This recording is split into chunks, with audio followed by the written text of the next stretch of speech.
नमस्कार विद्यार्थी मित्रांनो, 10th सायन्स मधला एक अत्यंत महत्त्वाचा जे चॅप्टर आहे तर त्याला आपण सुरुवात करणार आहोत. चॅप्टरचं नाव आहे हेरिडिटी अँड इव्होल्यूशन. खरं तर हा जो चॅप्टर आहे तर इतर चॅप्टरपेक्षा थोडासा विद्यार्थ्यांना किचकट वाटतो.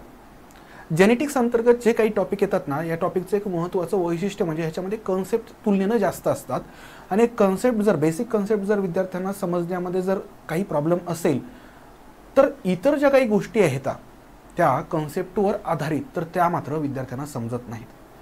या चॅप्टरचा आणखी एक प्लस पॉईंट आहे, एकदा का तुम्हाला ते कन्सेप्ट समजले तर मग मात्र तुम्हाला आउट ऑफ मार्क जे काही येतं तर ते नक्कीच मिळू शकतात. आणि याच अनुषंगानं हा चॅप्टर समजून घेत असताना आपल्याला सर्वात जास्त भर कशावर द्यायचा आहे तर या चॅप्टरमधल्या बेसिक कन्सेप्टवर. बाकी गोष्टी ज्या काही आहेत तर त्या आपोआप तुम्हाला समजत जातील. तर सुरुवात करूया. पार्ट 2 मधला जो काही फर्स्ट टॉपिक आहे तो म्हणजे हेरिडिटी अँड इव्होल्यूशन. मित्रांनो, जर बोर्डामध्ये जर पाहिलं तर विथ ऑप्शन या चॅप्टरचं वेटेज 5 मार्कांचं आहे आणि विदाउट ऑप्शन जर बघितलं तर 3 मार्कांचं वेटेज आहे. ठीक आहे, म्हणजे एकंदर हा महत्त्वाचा टॉपिक आहे, आपल्याला सोडून तर बिलकुलच देता येणार नाहीये. आता इथं या ठिकाणी आपल्याला काय काय पाहायचं हे थोडक्यामध्ये सांगतो. 1.1 मध्ये हेरिडिटी अँड हेरिडिटरी चेंजेस बद्दल पाहायचंय. 1.2 मध्ये आपल्याला 3 महत्त्वाच्या प्रोसेस बद्दल पाहायचंय. पहिली आहे ट्रान्स्क्रिप्शन, दुसरी आहे ट्रान्सलेशन आणि तिसरी आहे ट्रान्सलोकेशन. त्याच्यानंतर 1.3 मध्ये आपल्याला पाहायचं इव्होल्यूशन बद्दल. इथं देखील बऱ्याच विद्यार्थ्यांना अडचण येते, पण जेव्हा तुम्हाला या बेसिक म्हणजे हेरिडिटी, त्याच्यानंतर हेरिडिटीमध्ये महत्त्वाचे जे काही कन्सेप्ट आहेत फॉर एक्झाम्पल DNA, त्याच्यातले जीन, न्यूक्लिओटाइड, त्याच्यानंतर नायट्रोजन बेसेस, त्यानंतर तुम्हाला इव्होल्यूशन हा कशा पद्धतीनं होत असतं हे आपोआप समजून जाईल. इव्होल्यूशनला अनुषंगानं आणणारा एक महत्त्वाचा पॉईंट म्हणजे डार्विन्सची थेरी. डार्विनची जी काही नॅचरल सिलेक्शनची थेरी आहे तर ती देखील एक अत्यंत महत्त्वाचा असा पार्ट आहे. या डार्विनच्या थेरीलाच अपोज करणारी आणखी एक थेरी होती, ती म्हणजे लॅमार्कची थेरी, ज्याला लॅमार्किझम म्हटलं जातं. नवीन स्पीसीज तयार होणं, कशा पद्धतीनं नवीन स्पीसीज तयार होत असतात तर तेही आपल्याला पाहायचंय, ज्याला स्पेशिएशन नावानं ओळखलं जातं. आणि सगळ्यात शेवटी आपल्याला पाहायचंय मानवाची उत्क्रांती कशी झाली. अगदी सहजपणे आपण म्हणतो की माकडापासून माणूस तयार झाला, पण ही प्रोसेस खरंच एवढी साधी सोपी आहे का तर बिलकुल नाही मित्रांनो. एक कॉम्प्लिकेटेड अशी प्रोसेस आहे आणि ह्याच्यामध्ये या मधल्या टप्प्यावर अनेक स्पीसीज आणि सब स्पीसीज तयार झालेले आपल्याला पाहायला भेटतात. ठीक आहे, आणि हेच सगळं आपल्याला ह्युमन इव्होल्यूशनमध्ये पाहायचंय. असो, या ठिकाणी सुरुवात करूया हेरिडिटी आणि हेरिडिटरी चेंजेस, ज्यामध्ये आपल्याला बऱ्याचशा सायंटिस्टचे नावं जे काही आहेत तर हे पाहावे लागतील. हेरिडिटी म्हणजे काय तर एका जनरेशनकडून नेक्स्ट जनरेशनकडं, वन जनरेशनकडून त्याच्या पुढच्या जनरेशनकडं त्या ठिकाणी कॅरेक्टर्सचं ट्रान्समिशन होणं, याला म्हटलं जातं हेरिडिटी.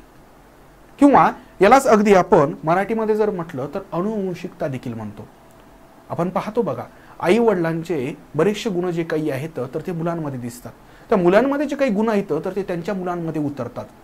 हे कशामुळे होत असतं तर हे अनुवंशिकता म्हणजेच हेरिडिटी या प्रॉपर्टीमुळे होत असतं. हे जर नसलं असतं तर त्या ठिकाणी आई वडील आणि मुलं हे पूर्णतः वेगळे असले असते. याचा अर्थ हेरिडिटीमध्ये त्या ठिकाणी पॅरेंट टू ऑफस्प्रिंग पूर्णतः झेरॉक्स कॉपी तयार होते का असं बिलकुल नाही मित्रांनो. इथं तुम्हाला व्हेरिएशन देखील पाहायला भेटतं. म्हणजे एकंदर आपल्यामध्ये असेही काही गुण असू शकतात की जे आपल्या आई वडिलांमध्ये नाही आहेत. हे सगळं कशाचं वैशिष्ट्य आहे तर सेक्शुअल रिप्रोडक्शनचं वैशिष्ट्य आहे. म्हणजे एकंदर तुम्हाला सेक्शुअल आणि असेक्शुअल रिप्रोडक्शन या दोन रिप्रोडक्शनच्या टाईपचे वैशिष्ट्य देखील माहिती पाहिजे. आणि ह्याच्यामध्ये जर तुम्ही पाहिलं तर असेक्शुअल रिप्रोडक्शन करणाऱ्या ऑर्गॅनिझममध्ये जे ऑफस्प्रिंग तयार होत असतं हे सेम टू सेम असतं पॅरेंटसारखंच, कारण तिथं सिंगल पॅरेंट इन्व्हॉल्व असतो. सेक्शुअल रिप्रोडक्शनमध्ये मात्र तसं नसतं, इथं 2 पॅरेंट इन्व्हॉल्व असतात. आणि त्यामुळं हेरिडिटीच्या माध्यमातून दोन्ही पॅरेंटमधले काही गुण ऑफस्प्रिंगमध्ये तर येतातच, पण त्यासोबतच इथं तुम्हाला स्लाइटली डिफरन्स देखील पाहायला भेटतो. त्या ऑफस्प्रिंगमध्ये काही वेगळे असे गुणधर्म देखील त्याच्यामध्ये येतात. ते आपल्याला डिटेलमध्ये पाहायचंच आहे. पण एकंदर तुम्हाला हेरिडिटीची त्या ठिकाणी एक जनरल डेफिनेशन जर विचारली तर ती नक्कीच सांगता यायला पाहिजे. Transmission of characters or traits, ह्याला ट्रेट हा देखील शब्द वापरला जातो. जनरली एका जनरेशनकडून दुसऱ्या जनरेशनकडे जे कॅरेक्टर ट्रान्सफर होत असतात. मग कॅरेक्टर म्हणजे काय हे तुम्हाला थोडक्यात माहिती पाहिजे. उदाहरणार्थ समजा या ठिकाणी आपल्या आई वडिलांचे केस जे काही आहेत ते जर कर्ली असतील आणि मुलांचे देखील केस जे काही येतं तर ते कर्ली येतं. तर हे कर्ली केस असणं किंवा स्ट्रेट केस असणं हे काय झालं तर कॅरेक्टर आहे. हे काय बरं कॅरेक्टर. तुमच्या त्या ठिकाणी आई वडिलांचं किंवा त्या आजी आजोबांचं नाक जे काही आहे तर ते समजा जर लांब असेल, सरळ असेल आणि तेच कॅरेक्टर तुमच्यामध्ये जर उतरत असेल तर ही एक त्या ठिकाणी गुणधर्म झाला, कॅरेक्टर झाला. म्हणजे इनहेरिटेबल कॅरेक्टर म्हणजे ट्रेट. अगदी जनरल जर बोलायचं झालं तर असं कॅरेक्टर की जे एका पिढीकडून दुसरीकडे ट्रान्सफर होत असतं, दुसऱ्या पिढीमध्ये ट्रान्सफर होत असतं, त्याला आपण ट्रेट म्हणतो. तुमचा रंग, तुमच्या डोळ्यांचं म्हणजे आयरिस जे आहे, बाहुलीचा रंग, ह्या सगळ्या गोष्टी ज्या काही येतात तर ह्यांनाच आपण ट्रेट्स किंवा कॅरेक्टर्स म्हणू शकतो. म्हणजे एकंदर transmission of character of traits from parent to their offspring with the help of genes. इथं हा जो काही वर्ड आहे तर हा अत्यंत महत्त्वाचा आहे. हे जीन्स कशामध्ये असतात रे? हे जीन्स जे काही असतात तर हे DNA मध्ये असतात. आणि DNA कशामध्ये असतात तर क्रोमोझोम्समध्ये असतात. कशामध्ये असतात बरं? क्रोमोझोम्समध्ये असतात. म्हणजे बघा या ठिकाणी अगदी लिंक जर लावायची म्हटलं आणि ही लिंक जी आहे तर ही आपल्याला याच शास्त्रज्ञांच्या कामामुळे शक्य झालेली आहे. आज आपल्याला हे सगळं जे काही जेनेटिक्सचं कोड आहे तर हे बऱ्यापैकी उलगडलं आहे, समजलं आहे. हे समजलेलं आहे या सगळ्या शास्त्रज्ञांच्या कामामुळं. बघा ही एक सेल आहे. सेलमध्ये काय असतो रे? सेलमध्ये असतो न्यूक्लियस. न्यूक्लियसमध्ये काय असतो तर न्यूक्लियसमध्ये असतात क्रोमोझोम्स. जसं की ह्युमन बिंगमध्ये जर सेल असेल तर ह्युमन बिंगमध्ये साहजिकच ट्रिलियनमध्ये सेल येतात. आता ही समजा सेल सोमॅटिक आहे तर साहजिकच त्याच्यामध्ये जो न्यूक्लियस आहे तर त्याच्यामध्ये 46 क्रोमोझोम्स असतील. या प्रत्येक क्रोमोझोममध्ये DNA असणार आणि या DNA मध्ये असतात जीन्स. बरोबर आहे. या पद्धतीनं हा सिक्वेन्स तुम्हाला माहिती पाहिजे. आता या ठिकाणी तुम्हाला अगदी चॅप्टरच्या पहिल्याच पेजवर वेगवेगळ्या सायंटिस्टचं कॉन्ट्रीब्युशन दिलेलं आहे. त्यांनी काय काय काम केलेलं आहे. खरं तर तुम्ही जर 11th 12th जर गेलात तर या प्रत्येक सायंटिस्टचं कॉन्ट्रीब्युशन अगदी डिटेलमध्ये तुम्हाला शिकायचं आहे. पण तरी देखील अगदी थोडक्यामध्ये त्या शास्त्रज्ञांच्या, त्या सायंटिस्टच्या कामाचा परिचय जो काही आहे तर तो तुम्हाला इथं तुमच्या टॉपिकमध्ये अगदी पहिल्याच पेजवर पाहायला भेटतो. यामध्ये या ठिकाणी एका महान शास्त्रज्ञाचं नाव अगदी पहिल्यांदा येतं. ज्यांचं नाव आहे ग्रेगर जॉन मेंडेल. मित्रांनो, मेंडेल अगदी त्या ठिकाणी जसं आपण डार्विन यांचं नाव आदरानं घेतो तर तेवढंच महत्त्वाचं नाव मेंडेल यांचं देखील घ्यावं लागेल. यांचं नाव जेनेटिक्समध्ये इतकं मोठं आहे, त्यांच्या कामामुळं त्यांना फादर ऑफ जेनेटिक्स देखील म्हटलं जातं. जेनेटिक्सचे पिता आहेत मित्रांनो. त्यांनी कशावर एक्सपेरिमेंट केलेले येतं तर त्यांनी जे काही पी प्लॅन्ट असतं ना, पी प्लॅन्ट म्हणजे काय रे? वाटाण्याचं झाड. वाटाण्याच्या झाडावर खूप सारे एक्सपेरिमेंट केले. आणि गंमत काय मित्रांनो माहिती का, हे मेंडेल जे काही आहे तर हे काय फार जास्त शिकलेले होते असंही नाहीये. त्यांचं शिक्षण अगदी ॲव्हरेज होतं. खरं तर एका चर्चमध्ये ते फादर होते. पण बॉटनीमध्ये त्यांना प्लॅन्ट्सबद्दल प्रचंड आवड होती आणि त्याच आवडीमधून त्यांनी खूप सारे एक्सपेरिमेंट तयार केले. एक्सपेरिमेंट त्या ठिकाणी त्यांनी परफॉर्म केले आणि त्याच एक्सपेरिमेंटच्या माध्यमातून त्यांनी जेनेटिक्सचे 3 नियम बनवले. हे 3 नियम मित्रांनो एवढे महत्त्वाचे आहेत जे तुम्हाला 12th डिटेलमध्ये पाहायचेत. असो, या ठिकाणी तुम्हाला बेसिक माहिती तर तुम्हाला दिलेली आहे आणि त्यांच्या कामामुळे त्यांना पायोनियर ऑफ मॉडर्न जेनेटिक्स किंवा फादर ऑफ जेनेटिक्स नावानं देखील ओळखल्या जातं. आता खरं तर त्यांनी जे काही नियम दिलेले आहेत तर ते 1865च्या आसपासच दिले होते. पण बरेच वर्ष त्या ठिकाणी त्या नियमांकडे दुर्लक्ष झालं. ते जे लॉज होते ना त्यांचे, मेंडेल्स लॉज ऑफ इनहेरिटन्स, तर त्याच्याकडे दुर्लक्ष झालं. त्यामुळे इथं प्रॉपर इयर जे काही आहे तर ते दिलेलं नाहीये. आता आपल्याला दुसऱ्या एका शास्त्रज्ञाचं नाव पाहायचं आहे ज्यांचं नाव आहे ह्युगो दी राईस. ह्यांनी म्युटेशनची थेरी दिलेली आहे. म्युटेशन म्हणजे काय? म्युटेशन म्हणजे आपल्या जीन्समध्ये स्लाइट असा चेंज होणं. काय होणं बरं? चेंज होणं. हे म्युटेशन, इव्होल्यूशन आणि म्युटेशन या 2 टर्म्स ज्या आहेत तर त्या विद्यार्थ्यांना कन्फ्यूज करतात. अगदी थोडक्यामध्ये सांगतो. इव्होल्यूशन जे काही आहे तर इव्होल्यूशनमध्ये देखील चेंज होत असतो आणि म्युटेशनमध्ये देखील चेंज होत असतो. पण या दोन्ही चेंजमध्ये एक फरक आहे. म्युटेशन मधला चेंज हा ड्रास्टिक असतो, रॅपिड असतो आणि इव्होल्यूशन मधला चेंज जो काही आहे तर तो फार फार स्लो असतो. म्हणजे बघा या ठिकाणी मराठीमध्ये जर ह्यांचे शब्द जर पाहिले तर म्युटेशन म्हणजे उत्क्रांती, म्हणजे माकडापासून माणूस बनला ह्याच्यासाठी हजारो लाखो जनरेशन ज्या काही आहेत तर ह्या मधल्या काळात होऊन गेलेल्या आहेत आणि प्रत्येक जनरेशनमध्ये अगदी मायक्रो लेवलला व्हेरिएशन होत गेलं आणि त्यातून तुम्हाला ह्युमन बिंग ही एक नवीन स्पीसीज पाहायला भेटते. म्युटेशनचं मात्र तसं नसतं. अगदी त्या ठिकाणी पॅरेंट्सकडून ऑफस्प्रिंगमध्ये त्या ठिकाणी जेनेटिक कॅरेक्टर्स ट्रान्सफर होत असताना ड्रास्टिकली कुठं ना कुठं त्या ठिकाणी चेंज होतो आणि त्यालाच आपण म्युटेशन म्हणतो. ठीक आहे. अगदी त्या ठिकाणी हॉलिवूडच्या मूवीजमध्ये हे म्युटेशन हा कन्सेप्ट त्यांचा फार जास्त फेवरेट. तुम्ही जर ॲव्हेंजर्स सिरीज पाहिली ना तर त्या ॲव्हेंजर्स सिरीजमध्ये बरेचसे जे काही ॲव्हेंजर्स आहेत ना तर ते म्युटंट दाखवलेले आहेत. म्हणजे ज्याच्यामध्ये म्युटेशन होत असतं त्यांना म्युटंट म्हटलं जातं. काय म्हटलं जातं? म्युटंट. त्याच्यानंतर मित्रांनो पुढचे जे सायंटिस्ट आहेत तर ते आहेत वॉल्टर अँड सटन. हे दोन सायंटिस्ट आहेत वॉल्टर अँड सटन. ह्यांनी काय केलेलं आहे बरं? ह्यांनी ग्रास हॉपर म्हणजे माहिती असेल तुम्हाला, नाकतोडा. या नाकतोड्यामध्ये त्यांनी असं आयडेंटिफाय केलं सेलमधल्या न्यूक्लियसमध्ये क्रोमोझोम्स जे काही आहेत तर ते पेअर्ड फॉर्ममध्ये असतात. तुम्ही म्हणाल हे तर आम्हाला माहिती आहे ना. हो, आपल्याला आत्ता माहिती आहे रे, पण हे पहिल्यांदा कोणी आयडेंटिफाय केलं तर या दोन लोकांनी केलं. सोमॅटिक सेलमध्ये, डिप्लॉइड सेलमध्ये क्रोमोझोम जे काही आहेत तर त्यांच्या दोन त्या ठिकाणी पेअर असतात. हे पहिल्यांदा कोणी आयडेंटिफाय केलं? वॉल्टर अँड सटननं. कुणामध्ये आयडेंटिफाय केलं रे? ग्रास हॉपरमध्ये. कधी केलं? 1902 मध्ये. इयर देखील शक्य असेल तर लक्षात ठेवाच, मॅच दी पेअर्समध्ये वगैरे येऊ शकतं. ठीक आहे. म्हणजे वॉल्टर सटननं क्रोमोझोम्स हे पेअर्ड फॉर्ममध्ये असतात हे त्या ठिकाणी सांगितलेलं आहे. त्यानंतर 3 महत्त्वाचे सायंटिस्ट आहेत. नावं तुलनेनं अवघड वाटू शकतात पण त्याचे निदान सरनेम तरी लक्षात ठेवा. ॲव्हरी, मॅककार्टी अँड मॅक्लिओइड. काय बरं? ॲव्हरी, मॅककार्टी अँड मॅक्लिओइड या तिघांनी जबरदस्त असे एक्सपेरिमेंट जे काही आहेत तर ते परफॉर्म केले आणि त्याच्या माध्यमातून त्यांनी हे कन्फर्म सांगितलं की जेनेटिक मटेरियल जे काही आहे आपल्यामध्ये तर ते असतं DNA. तुम्ही म्हणाल हे DNA जे काही आहे तर हे जेनेटिक मटेरियल हे कशा पद्धतीनं सांगितलं? यासाठी खरं तर वेगवेगळ्या शास्त्रज्ञांनी एक्सपेरिमेंट केले होते. मला 12th बायोलॉजीमध्ये हे डिटेलमध्ये आहे पण अगदी थोडक्यामध्ये आत्ता सांगतो. या तिघांनी अशा पद्धतीनं एक्सपेरिमेंट त्या ठिकाणी परफॉर्म केले की ज्या माध्यमातून त्यांनी कन्फर्म सांगितलं की जेनेटिक मटेरियल हे प्रोटीन नाहीये. कारण तिघांमध्ये कन्फ्युजन होतं, प्रोटीन, RNA आणि DNA. शास्त्रज्ञांना वाटायचं या तिघांमध्ये कोणीतरी आहे पण कोण आहे हे कन्फर्म सांगणारे कोण होते बरं? ॲव्हरी, मॅककार्टी अँड मॅक्लिओइड. प्रोटीन नाहीये हे देखील सांगितलं त्यांनी. इव्हन RNA हे देखील जेनेटिक मटेरियल नसतं हे सांगितलं. मग कोण असतं सांगितलं रे? डीऑक्सीरायबोन्यूक्लिक ॲसिड म्हणजेच DNA. म्हणजे एकंदर आपण म्हणतो की त्या ठिकाणी जीन्सच्या माध्यमातून आपल्याला हेरिडिटी पाहायला भेटते पण त्या जीन्समध्ये जे काही असतं तर ते DNA असतं ज्याच्यामुळं पॅरेंट्स टू ऑफस्प्रिंग खऱ्या अर्थानं कॅरेक्टर्स किंवा ट्रेंड्स हे ट्रान्सफर होत असतात. लक्षात आलं का? म्हणजे जेनेटिक मटेरियल हे काय असतं बरं? DNA.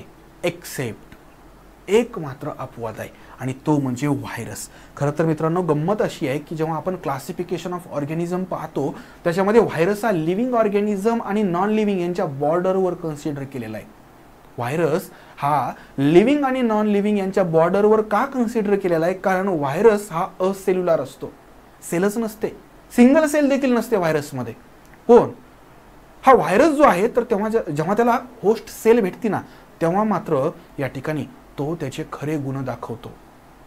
काय करतो बरं? तो स्वतःचं रिप्लिकेशन घडवून आणतो. त्याच्याकडे स्वतःचं जेनेटिक मटेरियल देखील असतं. म्हणजे एकंदर रिप्लिकेशन घडवून आणणं, जेनेटिक मटेरियल असणं हे सगळे कशाचे वैशिष्ट्य आहेत रे? हे तर लिव्हिंगचे वैशिष्ट्य येतं. म्हणजे एकंदर हा व्हायरस हा तुलनेनं त्या ठिकाणी अपवाद मानावा लागेल. बघा आपल्या वर्गामध्ये, आपल्या घरामध्येही एखादा नमुना असतो की त्याच्यामध्ये सगळे गुण अवगुण भरलेले असतात. आपण त्या सगळ्यांपेक्षा त्याला वेगळं कन्सिडर करतो. हा व्हायरस हा तोच त्या ठिकाणी वेगळा असा प्राणी म्हणावा लागेल. त्यानंतर पुढचे जे काही आहेत तर ते म्हणजे फ्रँकॉइस जॅकोब आणि त्या ठिकाणी मोनार्ड. जॅकोब अँड मोनार्ड जे काही आहेत तर यांनी काय सांगितलं बरं? Model for process of protein synthesis with the help of DNA in bacterial cell. या दोघांनी प्रोटीन सिंथेसिस जे काही होत असतं कशापासून? DNA पासून. तर याबद्दल प्रॉपर अशी माहिती दिलेली आहे. तुम्ही म्हणाल DNA पासून डायरेक्ट प्रोटीन सिंथेसिस कसं होईल बरं? नाही, खरं तर या ठिकाणी DNA पासून mRNA बनत असतो आणि 3 प्रकारचे RNA असतात, mRNA, rRNA आणि tRNA. यांच्या मदतीनं त्या ठिकाणी प्रोटीन बनत असतं. काय बनत असतात बरं? प्रोटीन्स. आणि ही प्रोटीन बनण्याची प्रोसेस जी आहे तर सेलमधल्या कशामध्ये होत असते तर रायबोझोम्समध्ये होत असते. जेव्हा तुम्ही त्या ठिकाणी सेलचं स्ट्रक्चर पाहत असता तेव्हा वेगवेगळे सेल ऑर्गॅनिल्स आपण जेव्हा स्टडी करतो त्यामध्ये रायबोझोम्सबद्दल देखील आपण स्टडी करतो. बघा सायटोप्लाझममध्ये या ठिकाणी हे रायबोझोम्स जे काही आहेत तर हे तुम्हाला पाहायला भेटतात. खूप सारे रायबोझोम्स असतात. ठीक आहे. आता या ठिकाणी हे रायबोझोम्स काय महत्त्वाचं काम करतात तर हे प्रोटीन सिंथेसिस हे महत्त्वाचं काम करतात. पण हे प्रोटीन सिंथेसिस जे काही आहे तर हे कुणापासून किंवा कशा पद्धतीने होत असतं DNA पासून RNA बनतात आणि RNA पासून प्रोटीन बनतात. ही ती सिक्वेन्स आहे ज्याला सेंट्रल डोग्मा नावानं देखील ओळखलं जातं. तुम्हाला जर विचारलं सेंट्रल डोग्मा म्हणजे काय, central dogma means conversion of DNA into RNA or formation of RNA from DNA and formation of protein from RNA. ठीक आहे. हे सगळं जे काही झालेलं आहे तर हे 1961 मध्ये झालेलं आहे. आणि सगळ्यात शेवटी एका महान अशा इंडियन सायंटिस्ट बद्दल आपल्याला पाहायचं आहे ज्यांचं नाव आहे हरगोविंद खुराना. हरगोविंद खुराना यांना त्या ठिकाणी नोबेल प्राइज जे काही आहे तर ते देखील मिळालेलं आहे. कधी मिळालेलं आहे बरं 1968 मध्ये मिळालेलं आहे. कशाबद्दल सांगितलेलं आहे रे त्यांनी तर त्यांनी याच्यावरच रिसर्च केलेला आहे. अमायनो ॲसिड असतात बघा 20 अमायनो ॲसिड असतात. हे अमायनो ॲसिड म्हणजे काय असतात रे प्रोटीन ज्यांच्यापासून बनत असतात ना म्हणजे प्रोटीनचे सिंगल जे काही युनिट असतात ना तर त्यांना अमायनो ॲसिड म्हणत असतात. तर ह्या अमायनो ॲसिडच्या फॉर्मेशनबद्दल त्यांनी प्रॉपर असा रिसर्च केला होता. काय सांगितलं बरं तर या ठिकाणी त्यांनी सांगितलं होतं या ठिकाणी in the discovery of the triplet codon for 20 amino acid. त्यांनी रिसर्च कशावर केलं होतं बरं तर जे ट्रिप्लेट कोडॉन असतात ना तर ते कशा पद्धतीनं अमायनो ॲसिडच्या आयडेंटिफिकेशनसाठी मदत करत असतात यावर त्यांनी रिसर्च केलं होतं. आणि अमायनो ॲसिडची संख्या किती असते बरं तर 20 असते. नोबेल कधी मिळाला 1968 मध्ये. म्हणजे एकंदर या ठिकाणी आपण जे काही सायंटिस्ट पाहिले त्याच्यामध्ये ग्रेगर मेंडल आहे, वॉल्टर अँड सटन आहे, त्याच्यानंतर ॲव्हरी मॅककार्टी मॅक्ल्युएड आहे, हरगोविंद खुराना आहेत आणि त्यासोबतच जॅकोब अँड मोनॅड देखील आहेत. ठीक आहे. या प्रत्येकाबद्दल तुम्हाला डिटेलमध्ये माहिती असणं अपेक्षित आहे. पुढे जाऊया मित्रांनो. या ठिकाणी ट्रान्सक्रिप्शन, ट्रान्सलेशन अँड ट्रान्सलोकेशन अगदी थोडक्यामध्ये सांगतो. DNA जे काही आहे तर हे जेनेटिक मटेरियल असतं हे तर आपल्याला माहिती झालेलं आहे. आता कोणी सांगितलं बरं ॲव्हरी मॅककार्टी अँड मॅक्ल्युएड. DNA कशामध्ये असतो रे DNA न्यूक्लियसमध्ये असतो. DNA कशामध्ये असतो न्यूक्लियसमध्ये असतो. म्हणजे न्यूक्लियसमध्ये खरं तर क्रोमोझोम्स असतात आणि क्रोमोझोम्समध्ये DNA असतो. ओके. मग आता हे DNA जे काही आहे तर ह्या DNAचं वैशिष्ट्य म्हणजे हा डबल स्ट्रँडेड असतो. हा कसा असतो बरं डबल स्ट्रँडेड म्हणजे एकंदर याच्यामध्ये 2 असे स्ट्रँड असतात. खरं तर ते त्या ठिकाणी हेलिकल स्ट्रक्चर असतं डबल हेलिकल स्ट्रक्चर. पण इथं तुम्हाला अगदी सोपी डायग्राम दाखवतोय मी. ठीक आहे. डबल स्ट्रँडेड असतात आणि याला असे नायट्रोजन बेसेस असतात. या प्रत्येक स्ट्रँडला काय येतात बरं नायट्रोजन बेसेस असतात. ओके. आता हे डबल स्टँडर्ड DNA जो काही आहे तर याच्यापासून RNA तयार होतो. मग तुम्ही म्हणाल RNA तर 3 प्रकारचे असतात mRNA, rRNA आणि tRNA. पण इथं तयार होणारा RNA जो काही असतो तर mRNA असतो. कोणता असतो रे mRNA. ही प्रोसेस कुठं व्हायली ह्यालाच काय म्हटलं जातं ट्रान्सक्रिप्शन म्हटलं जातं. या प्रोसेसला काय म्हटलं जातं ट्रान्सक्रिप्शन. आणि प्रोसेस व्हायली न्यूक्लियसमध्ये. बघा DNA पासून mRNA बनणं या प्रोसेसला म्हटलं जातं ट्रान्सक्रिप्शन आणि प्रोसेस व्हायली न्यूक्लियसमध्ये.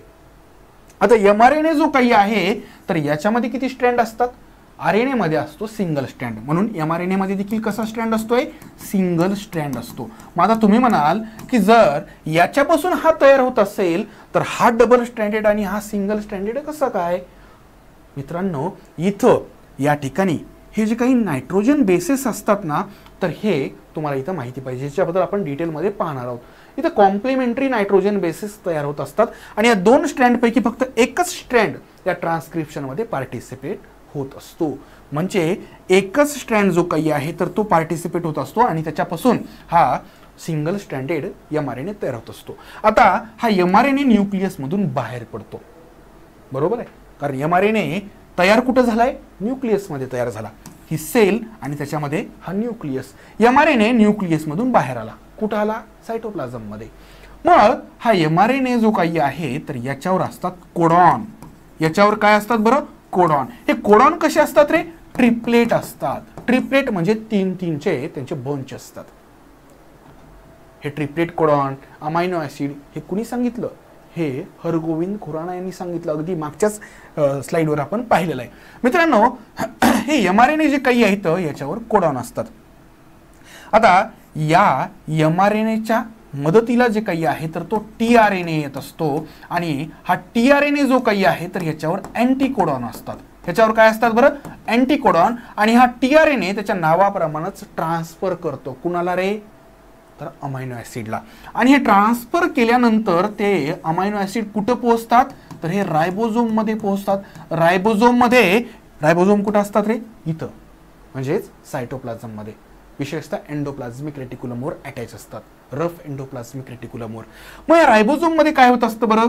तर ह्या tRNAच्या मदतीनं त्या ठिकाणी काय पोहोचतात? तर अमायनो ॲसिड पोहोचतात. आणि मग त्या अमायनो ॲसिडचं एकमेकांशी अटॅचमेंट चालू होते, ज्याच्यापासून तयार होतं प्रोटीन. ज्याच्यापासून काय तयार होतं बरं? प्रोटीन. म्हणजे एकंदर या ठिकाणी RNA किंवा mRNA, RRNA आणि tRNA यांच्यापासून प्रोटीन बनणं याला म्हटलं जातं ट्रान्सलेशन. याला काय म्हटलं जातं? ट्रान्सलेशन. आणि ही प्रोसेस कुठं व्हायली? रायबोझोम मध्ये व्हायली. ओके, म्हणजे तुम्हाला ट्रान्सक्रिप्शन आणि ट्रान्सलेशन या दोन प्रोसेस बद्दल तरी कळालेलं आहे. आता डिटेलमध्ये आणखी सांगतो तुम्हाला मी. ठीक आहे. तर मित्रांनो, या ठिकाणी तुम्हाला मी डबल स्ट्रँडेड DNA पासून कशा पद्धतीनं सिंगल स्ट्रँडेड mRNA बनतो हे सांगितलेलं आहे. या प्रोसेसला म्हटलं जातं ट्रान्सक्रिप्शन. ही प्रोसेस जी काही आहे तर ही प्रोसेस होत असते न्यूक्लियसमध्ये. ठीक आहे. ट्रान्सक्रिप्शन प्रोसेस कुठे होत असते? न्यूक्लियसमध्ये. हा mRNA जो न्यूक्लियसमध्ये तयार झालेला आहे तर हा बाहेर पडतो न्यूक्लियसच्या आणि तो रायबोझोममध्ये पुढचं काम चालू करतो. mRNA, RRNA आणि tRNA यांच्या मदतीनं रायबोझोममध्ये तयार होतात प्रोटीन, ज्या प्रोसेसला म्हटलं जातं ट्रान्सलेशन. मग तुमच्या डोक्यात येईल की मग ट्रान्सलोकेशनचं काय? या ट्रान्सलोकेशन बद्दल देखील या ठिकाणी मी लागलीच सांगणार आहे. तर सगळ्यात पहिल्यांदा हे एक सेल आहे. सगळ्या गोष्टी पुन्हा एकदा आपण रिवाइज करूया. ही सेल आहे आणि या सेलमध्ये हे जे काही दिसायले तर हा तुम्हाला न्यूक्लियस दिसतोय. हा जो काही पार्ट आहे तर हा सायटोप्लाझमचा आहे. या न्यूक्लियसमध्ये हे जे काही आहेत ना मित्रांनो तर हे क्रोमोझोम्स आहेत. हे काय आहेत बरं? क्रोमोझोम. बरोबर आहे. त्याच्यानंतर या ठिकाणी क्रोमोझोम बद्दल आपण ऑलरेडी बघितलं. क्रोमोझोमला जर त्या ठिकाणी तुम्ही जर आणखी मायक्रो अनालिसिस जर केलं तर ह्या क्रोमोझोमचे हे असतात आर्म्स. ठीक आहे. हे जे काही आहे तर त्याला म्हटलं जातं आर्म्स. आणि ज्या ठिकाणी ह्यांचा जॉईंट असतो त्याला म्हटलं जातं सेंट्रोमेअर. काय म्हटलं जातं रे? सेंट्रोमेअर. आणि या क्रोमोझोमचा किंवा त्या आर्मचा जो काही एंड पॉइंट असतो त्याला म्हटलं जातं टिलोमेअर. त्याला काय म्हटलं जातं? टिलोमेअर. बघा, हा जो काही त्या ठिकाणी इंटरसेक्टिंग पॉइंट आहे तर त्याला म्हटलं जातं सेंट्रोमेअर आणि जो काही एंड पॉइंट आहे तर त्याला म्हटलं जातं टिलोमेअर. आता या ठिकाणी थोडंसं जीन बद्दल बघूया. जीन म्हणजे काय? तर हा जो डबल स्ट्रँडेड DNA आहे तर त्याचाच एक तुकडा आहे. काय म्हटलं जातं? ह्याला जीन म्हटलं जातं. खरं तर हेरिडिटीमध्ये त्या ठिकाणी जे काही सिंगल फंडामेंटल युनिट आहे तर ते जीन आहे. आता जीन म्हणजे काय? तर segment of DNA which is responsible for carrying genetic information and controlling the structure and functioning of the body. म्हणजे एकंदर जीन म्हणजे DNAचा एक तुकडा आहे. हा जीन साधारणतः एक कॅरेक्टर कंट्रोल करतं किंवा एकापेक्षा जास्त कॅरेक्टर देखील कंट्रोल करत असतं. जनरली या ठिकाणी एक जीन एक कॅरेक्टर कंट्रोल करतं असं त्या ठिकाणी बऱ्याच अंश आपल्याला पाहायला भेटतं. म्हणजे उदाहरणार्थ आपले समजा हेअर्स जे काही आहेत तर हे कर्ली असतील तर यासाठी स्पेसिफिक जीन रिस्पॉन्सिबल आहे. समजा आपले हेअर स्ट्रेट आहेत तर त्यासाठी देखील एक कोणता तरी जीन जो आहे तर तो रिस्पॉन्सिबल आहे. आपल्यामधला तो जीन जो काही आहे तर तो डॉमिनंट आहे असं आपण म्हणू शकतो सोप्या भाषेमध्ये. लक्षात आलं का? म्हणजे आपला एक ना एक गुणधर्म, एक ना एक कॅरेक्टर किंवा ट्रेड जे आहे तर याच्यासाठी स्पेसिफिक असा जीन जो आहे तर हा आपल्यामध्ये प्रेझेंट असतो. लक्षात आलं? त्याच्यानंतर मित्रांनो आपल्याला पाहायचं सेंट्रल डोग्मा बद्दल. सेंट्रल डोग्मा म्हणजे काय? तर मी आधीच जे तुम्हाला सांगितलं की DNA पासून RNA तयार होणं, विशेषतः mRNA ह्याला म्हटलं जातं ट्रान्सक्रिप्शन आणि mRNA, RRNA आणि tRNA यांच्या मदतीनं प्रोटीन बनणं याला म्हटलं जातं ट्रान्सलेशन. आणि या सगळ्या प्रोसेसला म्हटलं जातं सेंट्रल डोग्मा. बघा, DNA पासून RNA बनणं it is transcription and formation of protein from RNA is known as translation and combination of transcription and translation is known as central dogma. Okay, अगदी साधी सोपी तुम्हाला डेफिनेशन मी सांगितलेलं आहे. आता आपण थोडंसं ट्रान्सक्रिप्शन बद्दल पाहूया. हे ट्रान्सक्रिप्शन समजून घ्यायचं असेल ना मित्रांनो, तर ही डायग्राम थोडीशी तुम्हाला समजून घ्यावी लागेल. ठीक आहे, डायग्राम तुलनेनं सुरुवातीला तुम्हाला कॉम्प्लिकेटेड वाटू शकते, पण अगदी मी त्या ठिकाणी त्या डायग्रामला सोपं करण्याचा प्रयत्न करणार आहे. मित्रांनो, या ठिकाणी जर तुम्ही पाहिलं तर हा जो काही आहे तर हा एक स्ट्रँड आहे, सिंगल स्ट्रँड. हा दुसरा स्ट्रँड आहे. कशाचे स्ट्रँड आहेत बरं? हे डीएनएचे स्ट्रँड आहेत. बघा, हे या ठिकाणी हा डीएनएचा एक स्ट्रँड आणि हा दुसरा स्ट्रँड. ओके, आता हे डीएनएचे स्ट्रँड जे काही आहेत तर ते एकमेकांना वेटोळे घालत असतात. बरोबर आहे, हेलिकल स्ट्रक्चर आहे, डबल हेलिकल स्ट्रक्चर आपण म्हणत असतो. पण आता मात्र आपल्याला या डीएनएवर एक स्पेसिफिक अशी प्रोसेस करायची आणि ती म्हणजे ट्रान्सक्रिप्शन. आणि या ट्रान्सक्रिप्शनसाठी काय करावं लागेल बरं? डीएनएचा आपल्याला एक स्ट्रँड जो काही आहे तर तो इथं लागणार आहे. तुम्हाला हे काय नेमकं काढतोय? हे जे आहेत ना तर हे नायट्रोजन बेसेस आहेत. हे काय आहेत बरं? हे नायट्रोजन बेसेस आहेत. नायट्रोजन बेसेस हे किती प्रकारचे असतात डीएनए मध्ये? 4 प्रकारचे असतात. खरं तर त्याचे 2 मेन प्रकार असतात. एक म्हणजे काय तर प्युरिन आणि दुसरं असतं पायरिमिडिन. बघा मी काय म्हणतोय, नायट्रोजन बेसेस जे काही आहेत तर ते 2 प्रकारचे असतात. एक म्हणजे प्युरिन आणि दुसरं म्हणजे पायरिमिडिन. प्युरिन जे आहेत तर हे 2 प्रकारचे असतात. पहिला आहे ॲडेनिन, दुसरा आहे ग्वानिन. इकडं पायरिमिडिन मध्ये थायमिन असतं आणि सायटोसिन असतं. त्यांना या पद्धतीनं दाखवलं जातं. Adenine, guanine, these are the examples of purines. Thymine and cytosine हे जे काही आहेत तर हे पायरिमिडिन आहेत. मित्रांनो, गंमत काय बघा, इथं हे प्युरिन आणि पायरिमिडिन यांचा बॉन्ड बनत असतो. मग प्युरिन जे आहे तर प्युरिन मध्ये ॲडेनिन जर असेल तर त्याच्यासोबत नेहमी बॉन्ड बसणार आहे थायमिनचा. ॲडेनिन सोबत नेहमी कोण अटॅच होणार आहे? थायमिन. आणि जर समजा ग्वानिन असेल तर ग्वानिन सोबत कोण अटॅच होणार आहे? सायटोसिन. ग्वानिन सोबत कोण अटॅच होणार आहे? सायटोसिन. हे मी कशाबद्दल बोलतोय? डीएनए बद्दल बोलतोय. तुम्ही म्हणाल ह्याचं कन्फर्मेशन करा. यस, इथं बघा ए सोबत नेहमी टी आहे. इथं जर ए आहे, आता तुम्हाला मला माहित नाही स्क्रीनवर दिसायले का नाही, पण या ठिकाणी काय बरं? ए, तर त्याच्या अपोजिट साईडला अपोजिट स्ट्रँड जो काही आहे तर त्याचा नायट्रोजन बेस आहे टी. इथं टी आहे तर त्याच्या अपोजिट आहे ए. इथं जी आहे तर त्याच्यासोबत आहे सी. इथं ए आहे तर टी आहे.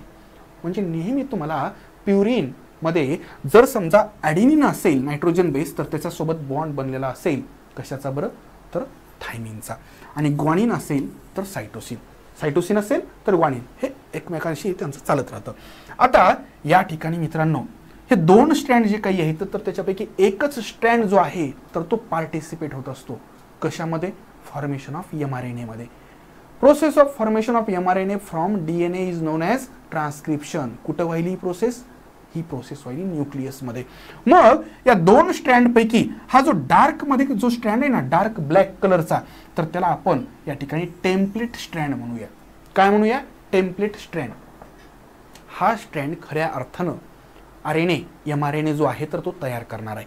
आता बघा, आता हा जर त्या ठिकाणी mRNA तयार करायचा असेल तर या स्ट्रँडला, ह्या 2 डीएनएच्या स्ट्रँडला एकमेकांपासून काय करावं लागेल बरं? आपल्याला तोडावं लागेल.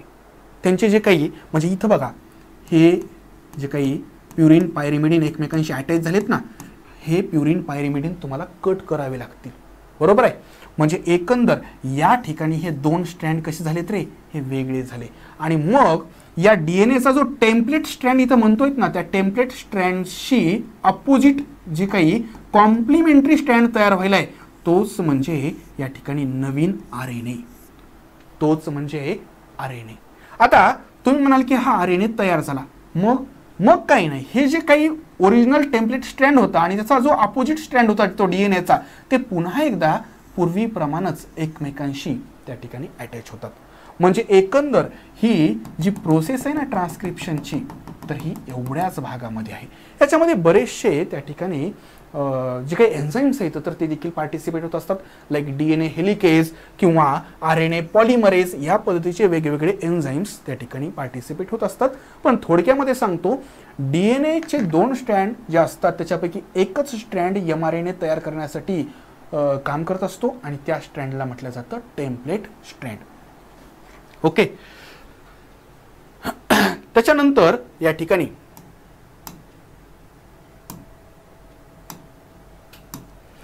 thus the mRNA formed has same coded message. mRNA formed has same coded message as on the DNA in the form of न्यूक्लिओटाइड. आता तुम्ही म्हणाल न्यूक्लिओटाइड हा प्रकार काय आहे? आता बघा गंमत कशी आहे, तर ह्याच्यासाठी तुम्हाला थोडंसं डीएनएचं स्ट्रक्चर जे आहे तर हे थोडंसं आणखी बारकाईनं समजावून सांगतो. तुमच्या पुस्तकामध्ये एवढं डिटेलमध्ये दिलेलं नाहीये, तरी देखील या ठिकाणी जर तुम्ही पाहिलं तर न्यूक्लिओटाइड आणि न्यूक्लिओसाइड या दोन कन्सेप्ट पुन्हा इथे येतात. न्यूक्लिओटाइड बद्दल बघूया. न्यूक्लिओटाइड जो आहे तर तो बनलेला असतो 3 घटकांपासून. एक म्हणजे पेंटोज शुगर, पेंटोज शुगर. दुसरं जे काही आहे तर ते म्हणजे फॉस्फेट ग्रुप आणि तिसरं जे काही आहे तर नायट्रोजन बेसेस. काय बरं? Nitrogen bases.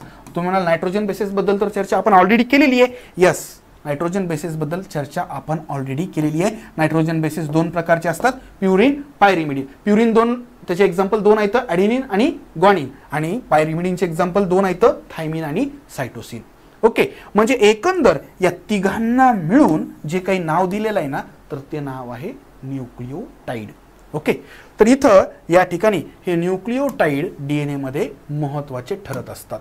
त्याच्यानंतर या ठिकाणी डीएनए हॅज फॉलोविंग न्यूक्लिओटाइड्स. इथं थोडंसं गडबड आहे बघा. न्यूक्लिओटाइड मध्ये हे असतं असं म्हणण्यापेक्षा न्यूक्लिओटाइड मधल्या नायट्रोजन बेसेस मध्ये हे नायट्रोजन बेसेस असतात, ॲडेनिन, थायमिन, ग्वानिन आणि सायटोसिन. यापैकी ॲडेनिन जे काही आहे ना मित्रांनो, adenine it is example of purine. हे कशाचं एक्झाम्पल आहे बरं? हे त्या ठिकाणी प्युरिन आहे. थायमिन काय बरं? पायरिमिडिन आहे. ग्वानिन हे प्युरिन आहे आणि सायटोसिन हे पायरिमिडिन आहे. म्हणजे बघा प्युरिन 2 आहेत, ए आणि जी, आणि पायरिमिडिन जे काही आहेत हे 2 आहेत, थायमिन आणि सायटोसिन. आणि नेहमी ॲडेनिन सोबत कोण अटॅच होत असतो? थायमिन. आणि ग्वानिन सोबत कोण अटॅच होत असतो? सायटोसिन. ओके. आता इथं जेव्हा आपण आरएनए शिकूया तर आरएनए मध्ये नायट्रोजन बेसेस असतात का? असतात. पण तिथं एक बदल असतो. तिथं हे जे पायरिमिडिन आहे ना, पायरिमिडिन मध्ये थायमिनच्या ऐवजी एक वेगळाच असा नायट्रोजन बेस असतो, त्याचं नाव आहे युरॅसिल. त्याचं नाव काय बरं? युरॅसिल. म्हणजे एकंदर थायमिन हा डीएनए मधलं त्या ठिकाणी पायरिमिडिन आहे, तर युरॅसिल हा आरएनए मधला पायरिमिडिन आहे. बरोबर आहे. त्याच्यानंतर या ठिकाणी इन केस ऑफ डीएनए इथं दिलंय बघा, थोडंसं हे जे काही आहे तर मी कट करतो. In case of DNA A pairs with T and G pairs with C, म्हणजे कॉम्प्लिमेंटरी पेअरिंग इथं तयार होत असते. आणि आरएनएच्या बाबत जर बघायला गेलं तर आरएनए मध्ये युरॅसिल असतो इन्स्टेड ऑफ थायमिन. त्याच्यानंतर आपण ट्रान्सलेशन बद्दल पाहूया. खरं तर मी ट्रान्सलेशन बद्दल तुम्हाला आधीच कल्पना दिलेली आहे. ट्रान्सलेशन म्हणजेच काय तर formation of proteins, formation of protein from RNA. RNA 3 प्रकारचे असतात. एमआरएनए असतो जो की न्यूक्लियस मध्येच तयार झालेला आहे with the help of transcription. त्यानंतर दुसरा असतो टीआरएनए, टीआरएनए म्हणजे ट्रान्सफर आरएनए. आणि तिसरा असतो आरआरएनए. तिसरा कोणता असतो? आरआरएनए. हा एमआरएनए जो काही आहे तर याच्यावर कोडॉन असतात. हे कोडॉन कसे असतात रे? ट्रिपलेट असतात. हे कोडॉन कसे असतात? ट्रिपलेट असतात. ट्रान्सफर आरएनए जो काही आहे तर त्याच्यावर असतात अँटी कोडॉन. हे अँटी कोडॉन जे आहेत तर ते कोडॉनच्या कॉम्प्लिमेंटरी येतं. उदाहरणार्थ समजा या ठिकाणी हे ट्रिपलेट कोडॉन ATG असेल, ATG किंवा सॉरी टी नसणार इथं खरं तर AUG. तर आता अँटी कोडॉन कोणते आहेत तर ए ला कॉम्प्लिमेंटरी असा नायट्रोजन बेस कोणता आहे बरं? ॲडेनिन, ग्वानिन, युरॅसिल. ठीक आहे. ए ला यू असणार कारण हे आरएनए बद्दल बोलतायत. यू साठी ए असणार आणि जी साठी कोण असणार रे? सी असणार. तुमच्या लक्षात येईल का? बघा या ठिकाणी आपण आरएनए बद्दल बोलतोय. आरएनए मध्ये त्या ठिकाणी प्युरिनचा जर विचार केला तर ॲडेनिन आणि ग्वानिन असतं. पायरिमिडिनचा जर विचार केला तर युरॅसिल आणि सायटोसिन असतं. म्हणजे एकंदर इथं जर ए असेल तर ए ला कॉम्प्लिमेंटरी काय असेल रे? यू असेल. एला कॉम्प्लिमेंटरी यू असेल आणि इथं जर यू असेल तर यूला कॉम्प्लिमेंटरी काय असेल ए असेल. जी आहे जीला कॉम्प्लिमेंटरी काय असेल सी असेल. लक्षात आलं का. हे ट्रिपलेट कोडॉन आहे तर त्याला कॉम्प्लिमेंटरी असणारा हा अँटी कोडॉन आहे. हे अँटी कोडॉन जे काही आहे तर स्पेसिफिक असं अमायनो ॲसिड आयडेंटिफाय करतं आणि ट्रान्सफर करतं. कुठं ट्रान्सफर करतं रायबोझोममध्ये. रायबोझोममध्ये काय केलं जातं त्या अमायनो ॲसिडला एकमेकांशी अटॅच केलं जातं with the help of RNA. आणि हे खूप सारे अमायनो ॲसिड जे काही येतं ह्याला मी ए लिहितो. हे खूप सारे अमायनो ॲसिड एकमेकांशी अटॅच होत असतात with the help of peptide bond.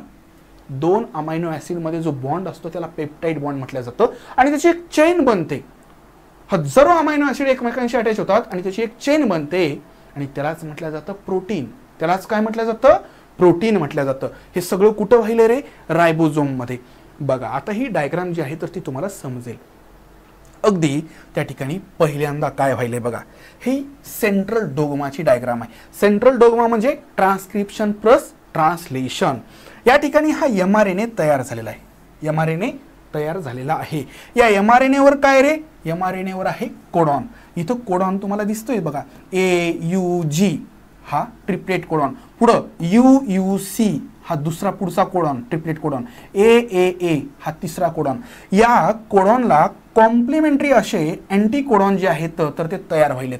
कशावर रे तर हे तयार व्हायलेत tRNA वर आणि त्याच्या संबंधित त्या ठिकाणी स्पेसिफिक असे अमायनो ॲसिड जे काही आहेत तर ते तुम्हाला पाहायला भेटतात. बघा हा अँटी कोडॉन कुणावर प्रेझेंट आहे tRNA वर आणि मग तो tRNA स्पेसिफिक असं अमायनो ॲसिड जे काही आहे तर ते घेऊन चाललंय कुठं रायबोझोममध्ये आणि रायबोझोममध्ये त्या ठिकाणी ते सगळे अमायनो ॲसिड एकमेकांशी अटॅच व्हायलेत. ठीक आहे with the help of peptide bond. तर इथं बघूया process of protein synthesis by using the codes present on mRNA म्हणजेच translation. mRNA formed in the nucleus comes in the cytoplasm for translation process. mRNA हा न्यूक्लियसमध्ये तयार झालेला असतो already पाहिले आपण. The code present on the mRNA for each amino acid consist of 3 न्यूक्लिओटाइड्स. त्याला nitrogen basis म्हणणं अपेक्षित आहे बरं. 3 न्यूक्लिओटाइड असतं असं आपण म्हणतो आणि त्यामुळेच हे कोडॉन कसे म्हणतात रे ट्रिपलेट कोडॉन. हा प्रत्येक कोडॉन जो आहे सोप्या भाषेमध्ये जसे सॉफ्टवेअरमध्ये कोड असतात ना तसं हा AUG जो काही आहे जो mRNA वर आहे तो स्पेसिफिक असा अमायनो ॲसिड रिप्रेझेंट करायला. ते अमायनो ॲसिड कोणता आहे हे समजून घ्यायचं असेल तर हा tRNA वरचा जो काही अँटी कोडॉन आहे ना तर तो इथं महत्त्वाचा असतो. त्याला डिकोड करतो तो अँटी कोडॉन. त्या कोडला जो काही 3 नायट्रोजन बेसिसच्या फॉर्ममध्ये जो काही कोड आहे उदाहरणार्थ AUG हा काय रे हा ट्रिपलेट कोडॉन आहे. ह्या ट्रिपलेट कोडॉनमध्ये कोणत्या तरी एका स्पेसिफिक अमायनो ॲसिडचा त्या ठिकाणी रेफरन्स दिलेला आहे. मग तो वाचायचा कसा तर हा कोड असतो mRNA वर. आता ह्याला वाचायचं असेल तर अँटी कोड लागेल. त्याला काय लागेल बरं अँटी कोड लागेल आणि तो अँटी कोड असतो tRNA वर. मग हा अँटी कोड कसा असतो तर त्याला कॉम्प्लिमेंटरी असतो. ए साठी काय असणार रे तर ए साठी असणार यू. तुम्ही म्हणाल टी का नाही अरे हे RNA आहे ना. RNA मध्ये थायमिन असतं का नाही युरॅसिल असतं. म्हणजे बघा ए साठी यू साठी काय असेल ए असेल आणि जी साठी काय असेल तर सी असेल. म्हणजे एकंदर UAC हा जो अँटी कोड आहे तर तो कोणता तरी एक त्या ठिकाणी अमायनो ॲसिड त्या ठिकाणी सांगतो आणि लागलीच तो tRNA जो काही आहे तर ते स्पेसिफिक अमायनो ॲसिड उचलतो आणि तो कुठे घेऊन जातो तर रायबोझोममध्ये घेऊन जातो आणि लागलीच तिथं त्याची त्या ठिकाणी बॉन्डिंग जी काही आहे तर ती चालू होते जेणेकरून प्रोटीनचं फॉर्मेशन जे आहे तर ते आपोआप तिथं होत राहील. ठीक आहे अगदी सोप्या पद्धतीने मी तुम्हाला हे सांगण्याचा प्रयत्न केलेला आहे.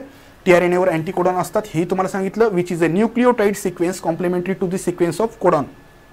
ठीक आहे त्याच्यानंतर या ठिकाणी amino acid supplied by the tRNA are bound together by peptide bond with the help of RNA. मी तुम्हाला म्हटलं की अमायनो ॲसिड कुणामार्फत घेऊन गेले जातात बरं tRNAच्या माध्यमातून. त्याच्या नावामध्येच आहे ट्रान्सफर. काय करतं ते ट्रान्सफर करतं कुणाला अमायनो ॲसिडला. कुठं ट्रान्सफर करतं रायबोझोममध्ये. मग तिथं रायबोझोममध्ये गेल्यानंतर त्या अमायनो ॲसिडची बॉन्डिंग जी आहे त्याची वेल्डिंग जी काही आहे तर ती कुणाच्या माध्यमातून होणार ती होणार RNAच्या माध्यमातून. RNAच्या माध्यमातून. Process continues as the ribosome moves along the entire length of the mRNA by distance of one triplet codon. This is known as translocation. आता तुमची तिसरी टर्म आली. आपण ट्रान्सक्रिप्शन बद्दल पाहिलं, ट्रान्सलेशन बद्दल पाहिलं, पण ट्रान्सलोकेशन बद्दल मात्र आतापर्यंत उल्लेख आला नव्हता. ट्रान्सलोकेशन म्हणजे काय? तर मित्रांनो, ट्रान्सलोकेशन मध्ये होतं काय माहिती आहे का, जो काही रायबोझोम आहे ना, तर तो पूर्ण mRNA वर त्या ठिकाणी असा स्कॅन करत जातो, मूव्ह होत जातो, आणि ते जे काही मूव्ह होणं असतं तर त्यालाच ट्रान्सलोकेशन म्हणतात. लोकेशन बदलत जाणं ह्यालाच म्हटलं जातं ट्रान्सलोकेशन. तुम्ही शक्यतो ही जी डेफिनेशन आहे ना, ही जशाल तशी पाठ करण्याचा प्रयत्न करा. A chain of amino acid is formed, many such chains combine together to form complex protein. म्हणजे एक सिंगल चेन जर अमायनो ॲसिडची जर अटॅच झाली तर त्याच्यापासून प्रोटीन तयार होतं, मान्य. पण खूप साऱ्या चेन ज्या काही आहेत त्यांचा एक गुंताच तयार झाला तर साहजिकच एक कॉम्प्लिकेटेड असं प्रोटीनचं स्ट्रक्चर तयार होणार ना, बरोबर आहे. एक चेन अमायनो ॲसिडची त्याला प्रोटीन म्हटलं जातं, पण अशा खूप साऱ्या चेन जर होत असतील तर त्याच्यापासून कॉम्प्लेक्स प्रोटीन तयार होतं. त्याच्यापासून काय तयार होणार आहे? Complex protein. ओके. त्याच्यानंतर मित्रांनो आपल्याला म्युटेशन बद्दल पाहायचं आहे. मी तुम्हाला म्हटलं होतं म्युटेशन म्हणजे drastic change in genetic structure of that organism. आपल्या जीनमध्ये अगदी स्लाइट असा चेंज देखील खूप महत्त्वाचा ठरतो, खूप मोठा बदल घडवून आणू शकतो. हा, तो बदल पॉझिटिव्हही असू शकतो, निगेटिव्ह देखील असू शकतो. म्हणजे म्युटेशन हे कधी चांगलंही ठरतं आणि कधी कधी वाईट देखील ठरतं.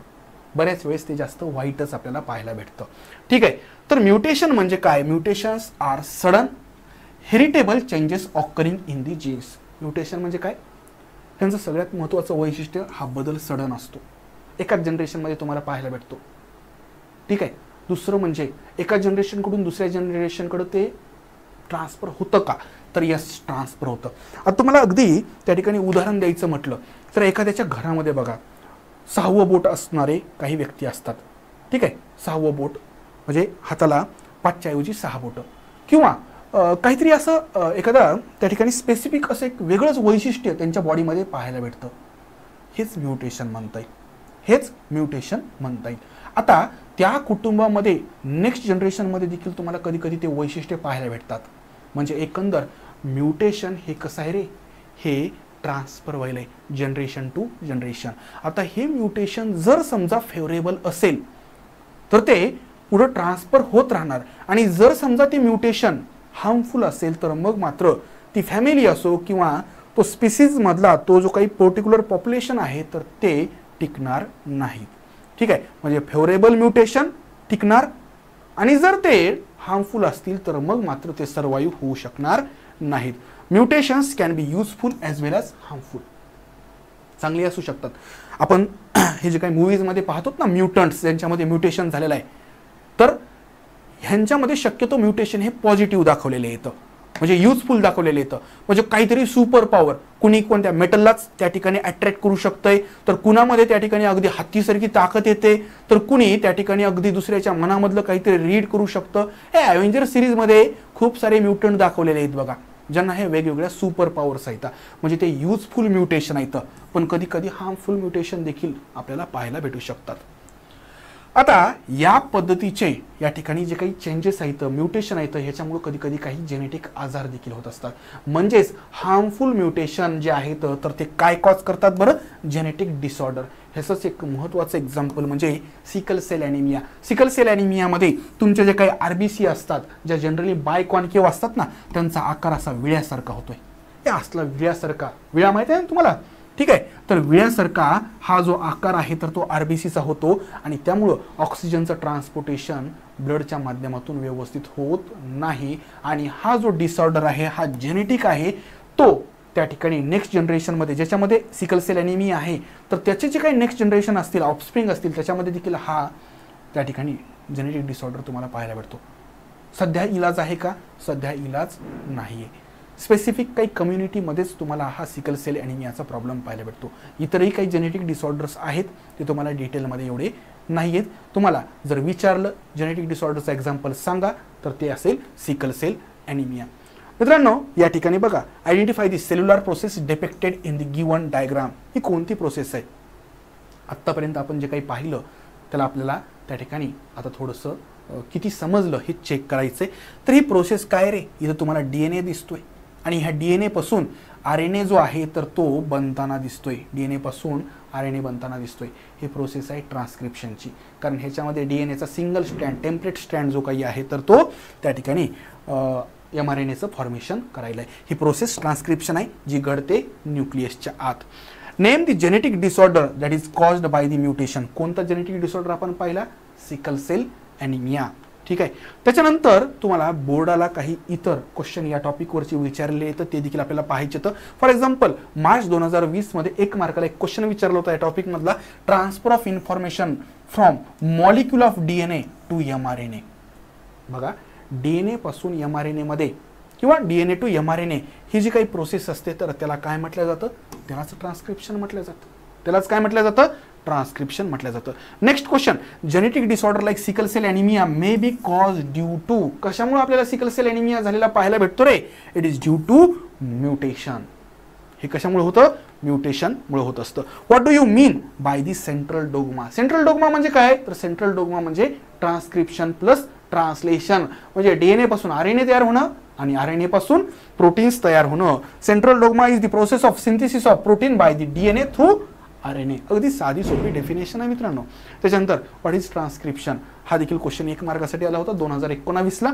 तर ट्रान्सक्रिप्शनचे डेफिनेशन मी तुम्हाला ऑलरेडी म्हटलेलं आहे की या ठिकाणी DNA पासून mRNA तयार होणं यालाच ट्रान्सक्रिप्शन म्हटलं जातं. या ठिकाणी ट्रिप्लेट कोडॉन बद्दल देखील एक क्वेश्चन विचारलेला आहे. ट्रिप्लेट कोडॉन काय असतात? तर ट्रिप्लेट कोडॉन असतात mRNA वर. कशावर असतात? mRNA वर असतात. या ठिकाणी nucleotides which code for each amino acid is non as triplet codon. हे 3 जे काही त्या ठिकाणी नायट्रोजन बेसिस असतात त्यांच्यामध्ये एका स्पेसिफिक अमायनो ॲसिडचा उल्लेख असतो जो डिकोड केला जातो with the help of tRNA, कारण त्यांच्यावर असतात अँटीकोडॉन. हे देखील आपण पाहिले. ठीक आहे. तर मित्रांनो इथं आपला हेरिडिटीचा जो पोर्शन आहे तर तो संपलेला आहे. आता आपल्याला नेक्स्ट लेक्चरमध्ये पाहायचं आहे एव्होल्युशनबद्दल, डार्विनच्या थेरीबद्दल, लॅमार्किझमबद्दल आणि त्यासोबतच ह्युमन एव्होल्युशनबद्दल.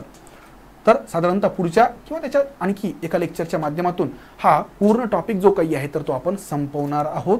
मी आशा करतो की तुम्हाला हा सगळा जो पार्ट आहे तर तो व्यवस्थित पद्धतीनं समजलेला असेल. ठीक आहे. तर भेटूया नेक्स्ट लेक्चरच्या निमित्तानं. तोपर्यंत खूप खूप धन्यवाद.